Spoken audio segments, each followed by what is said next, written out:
السلام علیکم ناظرین، ایم میڈیا میں آپ کو ایک بار پھر خوش آمدید۔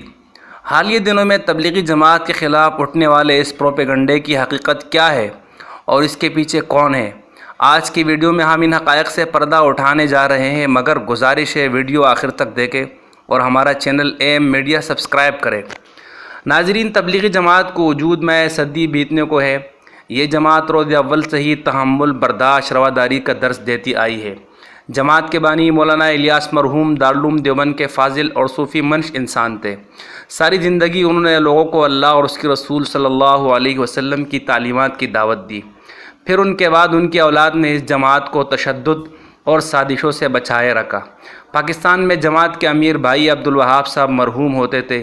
جب تک زندہ تھے، آواز بند ہونے تک انہوں نے اللہ اور اس کے رسول صلی اللہ علیہ وسلم کا ذکر بلند کیا۔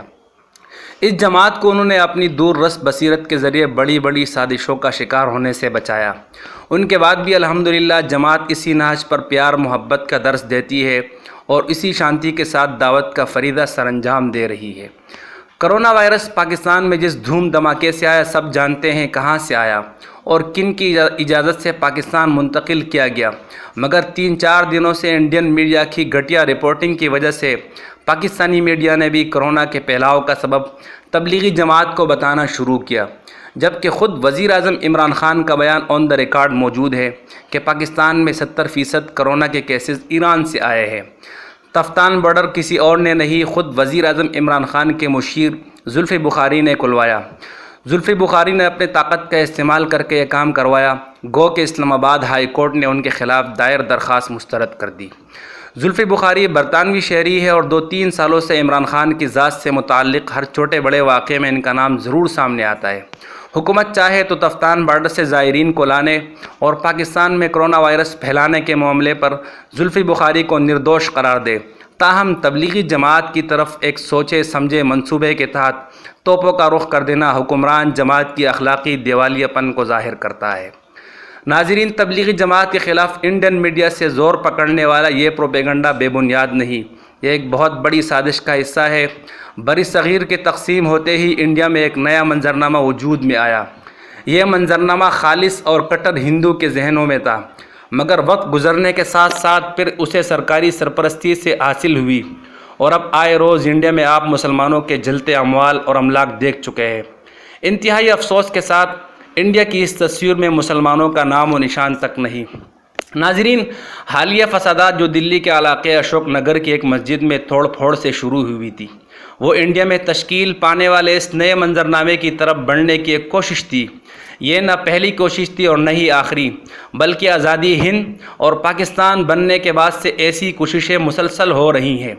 انڈیا کے متعصب ہندو مسلمانوں کو فقط مسلمان ہی نہیں بلکہ پاکستانی سمجھتے ہیں۔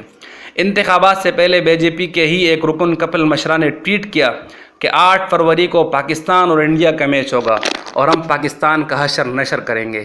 یہ صرف کپل مشرا کی ہی ذہنیت نہیں بلکہ پوری مودی کابینہ کی سوچ ہے۔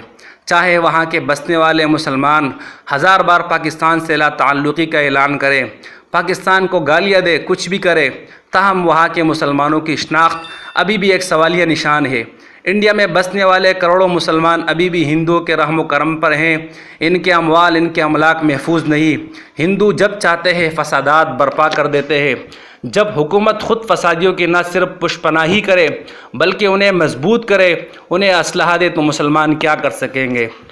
سیکولرزم کا ڈھونگ رچانے والے مودی سرکار ایک انتہائی متعصب ریاست بنانا چاہتی ہے۔ سیکولر ریاست مودی کے مفاد میں ہرگز نہیں۔ آپ ہندو کی ذہنیت کا اندازہ اس بات سے لگا سکتے ہیں کہ مودی سرکار کو دوسری بار جتوایا، جبکہ مودی کے دامن میں لاکھوں لیٹرینوں کے علاوہ کچھ نہیں، اگر ہیں تو ہزاروں مسلمانوں کا خون اور مسلمانوں کے خلاف مبنی بر تشدد اور متعصبانہ نعرے ہیں۔ ناظرین، اب 2-4 دنوں سے انڈین میڈیا پر تبلیغی جماعت کے خلاف جاری پروپیگنڈا اسی سلسلے کی ہی ایک کڑی ہے، لیکن افسوس کا مقام یہ ہے کہ ایک تو پاکستانی میڈیا نے وہی لکیر پیٹنی شروع کر دی اور پاکستان میں بھی اسی فضا کو قائم کرنے کی کوشش کی۔ اس سے زیادہ قابل افسوس انڈین مسلمان ہیں، جنہوں نے آج بھی مسلک پرستی شروع کی اور یہ باور کرانے کی کوشش کی کہ یہ تو تبلیغی جماعت کے خلاف پروپیگنڈا ہے، ہمارے خلاف نہیں۔ ٹھیک وہی صورتحال ہے جو تاتاریوں کے حملے کے وقت بغداد کے مسلمانوں کی تھی۔ ایک دوسرے کے راکھ ہوتے گھر دیکھ کر وہ یہی کہتے تھے ہمارے گھر تو سلامت ہے اور یہ تو فلاں مسلک والوں کے ہیں، ہمارے تو نہیں۔ مگر ظلم کی ہوا کسی کا مسلک نہیں دیکھتی۔ تتاری طوفان برگم مسلمانوں پر ٹوٹ پڑے اور مسلمانوں کی کھوپڑیوں سے مینار تعمیر کر دی۔ کچھ انڈین مسلمان ابھی بھی یہ باور کرانے میں لگے ہیں کہ تبلیغی جماعت کے اجتماعات اور چلنے پھرنے سے کرونا وائرس پھیل گئے، جبکہ ایسا نہیں۔ کرونا کا صرف بہانہ ہے، باقی یہ ایک بار پھر مسلمانوں کے خلاف خونی فسادات کی تیاری ہے۔ اس وقت مسلمانوں کو اتفاق اور اتحاد کی ضرورت ہے۔ بس علامہ اقبال کا یہ شعر ذہن میں رکھیں، فرد قائم ربطے میں لست ہے، تنہا کچھ نہیں، موج ہے دریا میں اور بیرونی دریا کچھ نہیں۔